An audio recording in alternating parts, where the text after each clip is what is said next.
বিআসমাইহিম, হে আদম তুমি তাদেরকে এই নামগুলি বলে দাও। এই যে আমার সৃষ্টি, এই সৃষ্টির এই নামগুলি তুমি বলে দাও। ফেরেশতারা বলেন আমরা পারলাম না, সারেন্ডার।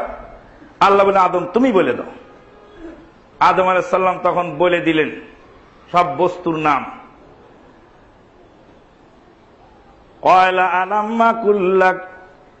আলাম আকুল লাকুম ইন্নী আ'লামু গায়বাস সামাওয়াতি ওয়াল আরদ ওয়া আ'লামু মা তুবদুনা ওয়া মা কুনতুম তাকতুমুন।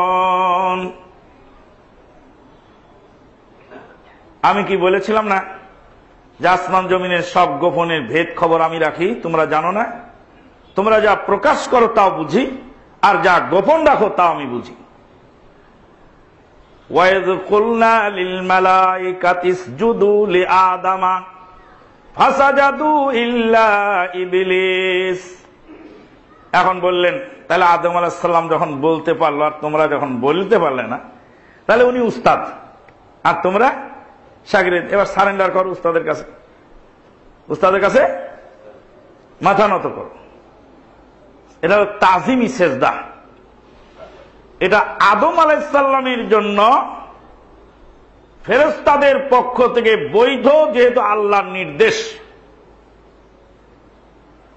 একজন জালেম বসে আছে মক্কায়, ওই জালেম মক্কার বায়তুল্লাহিল হারামে বক্তৃতা দেয়।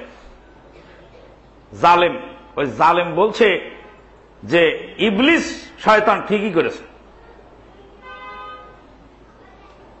আর এ জালেম এই বক্তব্য নিয়েছে মনসুর হেল্লাজের কাছ থেকে, না মনসুর হাল্লাজের কাছ থেকে। মনসুর হাল্লাজ বলছে ইবলিস শয়তান ঠিকই করছে। আরে সেজদা করবো না করবো, আল্লাহকে সেজদা করব। আদম আলাইহিস সালাম আবার কেনা যে তাকে সেজদা করা লাগবে? আদম আলাইহিস সালাম কি আল্লাহ না গায়রুল্লাহ? গায়রুল্লাহ। তাহলে আদম আলাইহিস সালাম গায়রুল্লাহ, তো গায়রুল্লাহকে সেজদা করবো কেন? সেজদা করবো না করবো আল্লাহকে করব, গায়রুল্লাহকে সেজদা করবো কেন? মনসুর হেল্লাদের বক্তব্য ইবলিস শয়তান ঠিক আছে।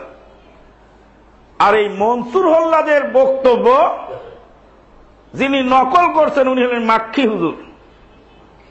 মক্কায় বসে এই জালেম দাস দিচ্ছে আর বলছে মনসুর হেল্লাজও ঠিক কাম করেছে আর ইবলিসও ঠিক কাম করেছে। নাউযুবিল্লাহ মিন যালিক।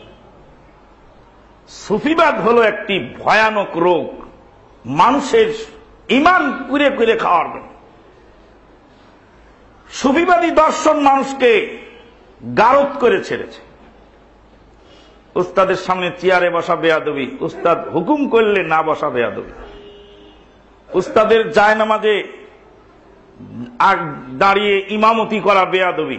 উস্তাদ যদি শাগিরদকে বলে নামাজ পড়াও, তখন না পড়ানো বেয়াদবি।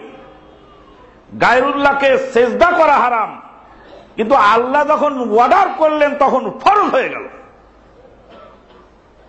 আর ওই সেজদাটা ছিল তাজিমি সেজদা, একটু মাথা নত। এই সেজদা আমাদের শরীয়তে এসে মানা করে দেওয়া হয়েছে।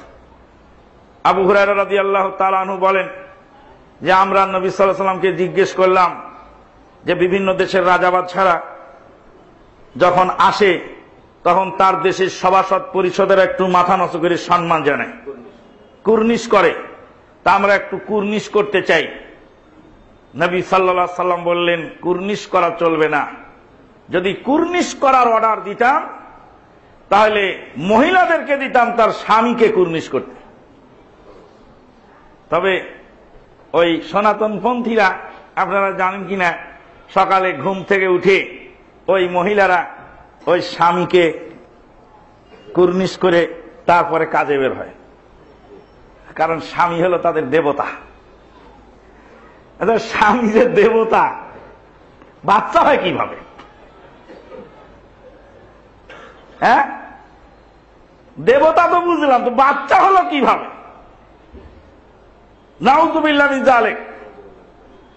ওই সনাতন ধর্ম আর সুফিজম একই জিনিস। সুফিজমের সুফিবাদীরা ওরস করে থাকেন। ওরস ওরসটা আসলে ওরস নয়, ওটার নাম হলো আরুস। আর আরুস মানে হলো বাসর রাত। পরমাত্মার সাথে যখন মানবাত্মার মিলন হয়, তখন ওই রাতকে বলা হয় বাসর রাত। আল্লাহ হলেন প্রেমিক আর বান্দা হলো প্রেমিক, আশেক আর মাসুক। আশেক মাসুক কেতাবটা পড়েন, যত নোংরা কথা ইসলামের নামে আছে। আল্লাহর প্রেমে পাগল যারা, নবীর প্রেমে পাগল যারা, আমরা বহুবার বলে দিয়েছি আপনারা আল্লাহর সাথে প্রেম করতে যায় না, নবীর সাথেও যায় না। আপনার মার সাথে প্রেম করেন, আপনার বোনের সাথে প্রেম করেন। প্রেম মানে হলো বদমাইশি, নোংরামি। মোহাব্বত মানে ভালোবাসা, আর ইশক মানে হলো ভালোবাসার সাথে যখন যৌনতা থাকে তখন ওটাকে বলা হয় ইশক। আশেক এবং মাসুক, প্রেমিক এবং প্রেমিকা, নটনটিদের দ্বারা সম্ভব। কোন সভ্য মানুষ বলতে পারে আমি আমার মায়ের সাথে প্রেম করি, আমার বোনের সাথে আমি প্রেম করি, কোন সভ্য মানুষের পক্ষে শোভনীয় নয়। আল্লাহ এবং রাসূলের শানে এই শব্দ জঘন্য অপরাধ। বলছিলাম যে কুর্নিশ জায়েজ নয়, স্বামীর জন্য জায়েজ নয় মাথা নত করা।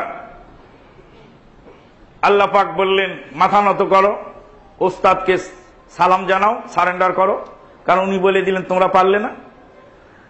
এখান থেকে প্রমাণিত হল বিদ্যার কারণে পৃথিবীর বুকে আল্লাহ পাক মানুষের মর্যাদা বৃদ্ধি করে থাকেন। ডাক্তার জাকির নায়েক একজন MBBS ডাক্তার।